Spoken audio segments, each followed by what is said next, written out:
नमस्कार, मैं अंशिता श्रीवास्तव हाजिर हूं आज दिन भर की 5 बड़ी खबरों के साथ। इस बुलेटिन में बात होगी पीएम मोदी ने राहुल गांधी के हिंदू वाले भाषण के बाद क्या कहा। चर्चा इस बात पर भी होगी कि अखिलेश यादव ने संसद में मोदी सरकार पर कौन कौन से सियासी वार छोड़े। आगे बात योगी कैबिनेट की मीटिंग में हुए फैसले की भी करेंगे। साथ ही जानेंगे इलाहाबाद हाई कोर्ट ने धर्मांतरण को लेकर ऐसी क्या टिप्पणी की कि पूरा कोर्ट रूम सुनकर सन्न रह गया। इन बड़ी खबरों के अलावा देश दुनिया की दूसरी बड़ी खबरों की भी चर्चा होगी, जिससे दिन भर देश की सियासत गरमाई रही। लेकिन सबसे पहले नजर डालेंगे सुर्खियों पर।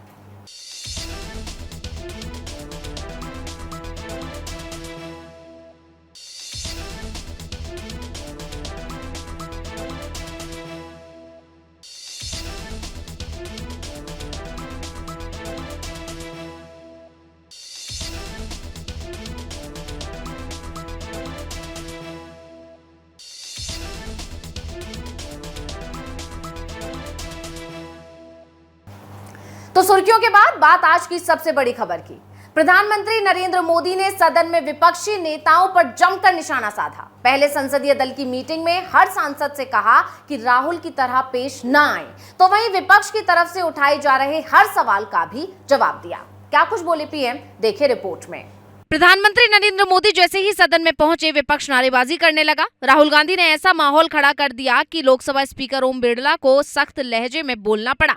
उसके बाद जैसे ही पीएम मोदी ने बोलना शुरू किया, विपक्ष नारेबाजी करने लगा। लगातार नारों के बीच पीएम मोदी ने कहा, 2014 के पहले देश ने जो सबसे बड़ा नुकसान भुगता था, अमानत खोई थी, वो था आत्मविश्वास। 2014 के पहले यही शब्द सुनाई देते थे, इस देश का कुछ नहीं हो सकता। ये 7 शब्द भारतीयों की निराशा की पहचान बन गए थे। अखबार खोलते थे तो घोटालों की खबरें ही पढ़ने को मिलती थी। रोज नए घोटाले, घोटाले ही घोटाले, घोटालों की घोटालों से स्पर्धा, घोटालेबाज लोगों के घोटाले। बेशर्मी के साथ ये स्वीकार भी कर लिया जाता था कि दिल्ली से 1 रुपया निकलता है तो 15 पैसे पहुंच पाते थे। भाई भतीजावाद इतना फैला हुआ था कि सामान्य नौजवान तो आशा छोड़ चुका था कि अगर कोई सिफारिश करने वाला नहीं है तो जिंदगी ऐसे ही चलेगी। हम तुष्टीकरण नहीं, संतुष्टीकरण का विचार लेकर चले हैं। लंबे अरसे तक तुष्टीकरण की राजनीति भी देखी। इस देश ने लंबे अरसे तक तुष्टीकरण का, गवर्नेंस का मॉडल भी देखा। देश ने पहली बार सेक्युलरिज्म का एक पूरा हमने जो प्रयास किया, और वो हमने तुष्टीकरण नहीं, संतुष्टीकरण। कन्नौज से सांसद अखिलेश यादव ने अपने पहले भाषण में अयोध्या से लेकर वाराणसी तक का मुद्दा उठाया और चुन चुनकर बीजेपी पर सियासी वार छोड़े। अखिलेश ने अपने भाषण की शुरुआत शायरी से की थी। उन्होंने कहा, आवाम ने तोड़ दिया हुकूमत का गुरूर, दरबार तो लगा है पर बड़ा गमगीन बेनूर। इसके आगे उन्होंने कहा, इनके 10 सालों की उपलब्धि ये है कि शिक्षा परीक्षा माफिया का जन्म हुआ है। अयोध्या का जिक्र करते हुए अखिलेश ने पहली बार रामायण की चौपाई सुनाई और कहा, होइए वही जो राम रचि राखा। अखिलेश ने अपने भाषण में ओल्ड पेंशन स्कीम, किसानों की दोगुनी आय और रोजगार का मुद्दा उठाया। लेकिन पूरा संसद तब दंग रह गया जब अखिलेश यादव ने कहा कि हमारी पार्टी यूपी में 80 की 80 सीटें भी जीत जाए, तब भी मुझे ईवीएम पर भरोसा नहीं होगा। अध्यक्ष महोदय, ईवीएम पे मुझे कल भी भरोसा नहीं था, आज भी नहीं भरोसा। मैं 80 की 80 सीट जीत जाऊं तब भी नहीं भरोसा। और मैंने अपने चुनाव में कहा था अध्यक्ष महोदय कि ईवीएम से जीत करके ईवीएम हटाने का काम करेंगे। न ईवीएम का मुद्दा मरा है, न जाएगा खत्म। जब तक ईवीएम नहीं हटेगी, हम समाजवादी लोग उस बात पर अड़ग रहेंगे। वाराणसी का जिक्र करते हुए अखिलेश ने कहा, सदन में अगर देश के सबसे बड़े राज्य उत्तर प्रदेश की बात ना हो तो कैसे होगा। लोग क्योटो की फोटो लेकर बनारस की गलियों में गंगा जी को ढूंढ रहे हैं। उनको लगता है मां गंगा जिस दिन साफ हो जाएगी, शायद उस दिन उनको क्योटो मिल जाएगा। इधर दिल्ली में संसद सत्र चल रहा था, उधर लखनऊ में सीएम योगी आदित्यनाथ अपने मंत्रियों के साथ बड़ी बैठक कर रहे थे, जिसकी जानकारी योगी सरकार के मंत्री सूर्य प्रताप शाही और सुरेश खन्ना ने प्रेस कॉन्फ्रेंस करके दी। इस बैठक में किसानों से लेकर शिक्षकों तक को लेकर क्या फैसले हुए, आइए विस्तार से जानते हैं। सीएम योगी की अध्यक्षता में बुलाई गई कैबिनेट बैठक में 11 प्रस्तावों को मंजूरी दी गई। लखनऊ लोक भवन में हुई बैठक में पर्यटन, स्वास्थ्य, इंडस्ट्री, सिंचाई, पीडब्ल्यूडी समेत कई विभागों के प्रस्ताव रखे गए, जिनमें से कई जरूरी प्रस्तावों पर मंत्रिपरिषद की मुहर लगी।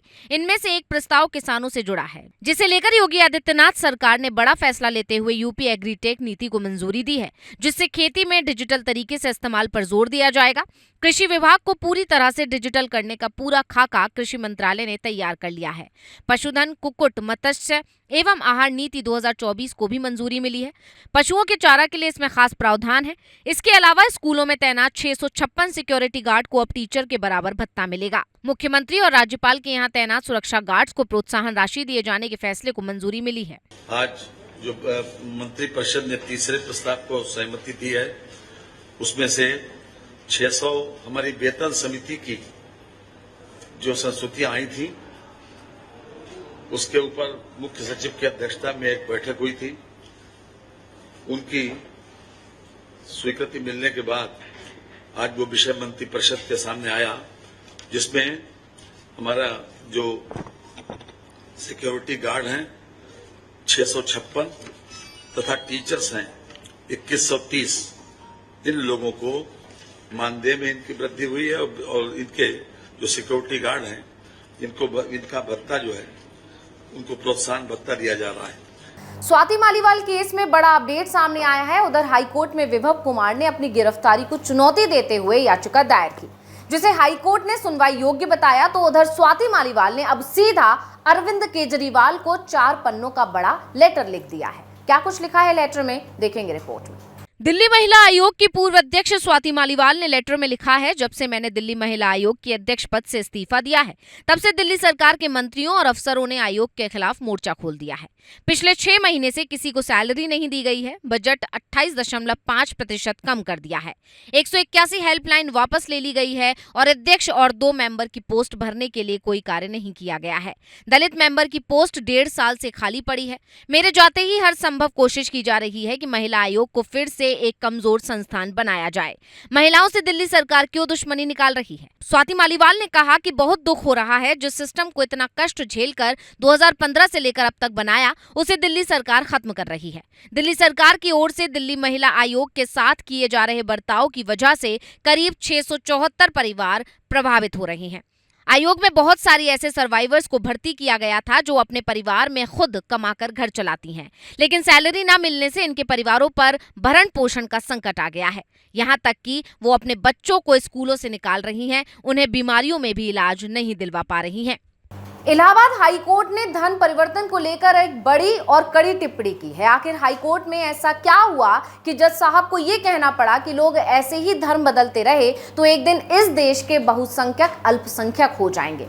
सुनिए सुनवाई के दौरान क्या क्या हुआ, बताते हैं। मीडिया रिपोर्ट्स के मुताबिक कोर्ट में धर्मांतरण के मामले में सुनवाई चल रही थी। कैलाश नाम के व्यक्ति पर गांव के लोगों को दिल्ली ले जाकर धर्म बदलवाने का आरोप है। उसने एक महिला से वादा किया कि मानसिक रूप से बीमार उसके भाई का दिल्ली में वो इलाज करवाएगा, लेकिन यहाँ उसने महिला का धर्म बदलवा दिया। मामला पुलिस तक पहुंचा तो कैलाश को गिरफ्तार कर अदालत में पेश किया गया। अदालत में सुनवाई के दौरान जस्टिस रोहित रंजन अग्रवाल की पीठ ने कहा, जिन धार्मिक आयोजनों में भारत के नागरिकों का धर्म बदला जा रहा है उन्हें तत्काल रोका जाना चाहिए। संज्ञान में आया है कि उत्तर प्रदेश में बड़े पैमाने पर ईसाई धर्म में अवैध धर्मांतरण, हिंदू कहते हैं वो 24 घंटा हिंदू, कि ऐसे कई मामलों में SC/ST समाज और आर्थिक रूप से कमजोर लोगों का धर्म परिवर्तन कराया जा रहा है। संविधान का अनुच्छेद 25 हर किसी को इस बात की आजादी देता है कि आप किसी भी धर्म को मानने के लिए स्वतंत्र हैं। आप अपने धर्म का प्रचार भी कर सकते हैं, लेकिन इसका कतई ये मतलब नहीं है कि आप अपने धर्म के प्रचार के चक्कर में दूसरे धर्म के लोगों का धर्मांतरण करवाएं। तो इस बुलेटिन में इतना ही। देश दुनिया की ऐसी बड़ी खबरों के लिए देखते रहिए ग्लोबल भारत टीवी। नमस्कार।